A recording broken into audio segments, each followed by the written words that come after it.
ছাত্রদলকে নিয়ে বলা শুরু করি তাহলে আসলে আজকে টক শো শেষ হয়ে যাবে, কিন্তু কথা শেষ হবে না। বিষয়টা হচ্ছে ভাই যেটি বলার চেষ্টা করলেন যে আসলে দুই একটি আমরা কিন্তু দেখতে পারি, আপনি আসলে এক্সাম্পলের জন্য ঢাকার বাহিরে যাওয়ার খুব বেশি প্রয়োজন হয় না। আমরা যদি আমাদের পাশের বিশ্ববিদ্যালয় দেখি, জগন্নাথ বিশ্ববিদ্যালয়েও শিক্ষক সহ ছাত্রদের উপর হামলা করা হয়েছে। বাংলাদেশ গণতান্ত্রিক ছাত্র সংসদের আহ্বায়ক, মুখ্য সংগঠক এবং সেখানে যে যুগ্ম আহ্বায়ক তাদের উপর কিন্তু হামলা করা হয়েছে ছাত্রদল দ্বারা।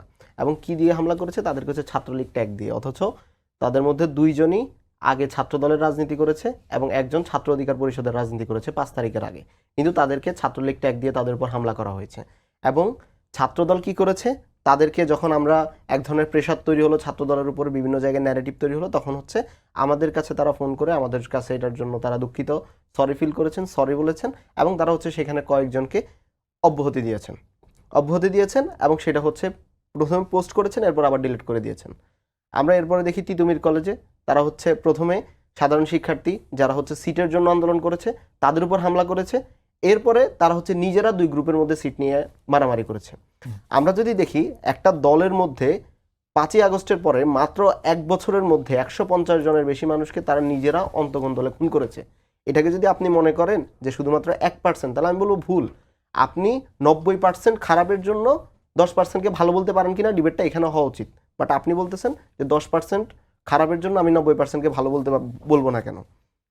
আপনি যদি দেখেন পুরো দেশের যে আইন শৃঙ্খলা, সেখানে আপনি যদি দেখেন ছাত্রদলের কোনো নেতা চাঁদাবাজির জন্য তাকে পুলিশ অ্যারেস্ট করেছে, অ্যারেস্ট করার পরে থানা ঘেরাও করে থানায় ভাঙচুর করে তাকে হচ্ছে সেখান থেকে চিন্তাই করে নিয়ে আসা হয়েছে। আপনাকে যদি আমি জাস্ট কয়েকটা রেফারেন্স দেই, আমি আসার সময় হচ্ছে জাস্ট এমনিতে চোখে পড়লো তো এই জন্য টুকে নিয়েছিলাম। সেটা হচ্ছে পাটগ্রাম থানায় বিএনপি নেতাকর্মীরা আসামি চিন্তাই করেছে থানা ঘেরাও করে, এটা হচ্ছে 3 জুলাইয়ের কথা। চুয়াডাঙ্গায় দর্শনা থানায় ঘেরাও করে ছাত্রদলের কর্মীকে হচ্ছে বিএনপি কর্মীরা হচ্ছে নিয়ে এসেছে এবং প্রত্যেকটাই চাঁদাবাজির অভিযোগ। মুন্সিগঞ্জে শ্রীনগরে থানা থেকে যুবদল নেতাকে হচ্ছে এভাবে ছিনিয়ে নিয়ে আসা হয়েছে, সবগুলা চাঁদাবাজির অভিযোগ।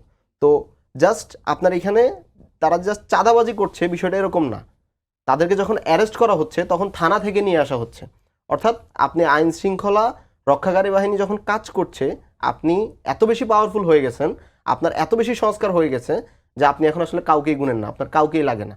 আপনি এখন স্টেটের ভিতরে অনেকগুলো স্টেট তৈরি করে রাখছেন, আপনার এগুলো পাওয়ার ডাইনামিক তৈরি করে রাখছেন, যেখান থেকে আপনি আসলে স্টেটগুলোকে কন্ট্রোল করেন।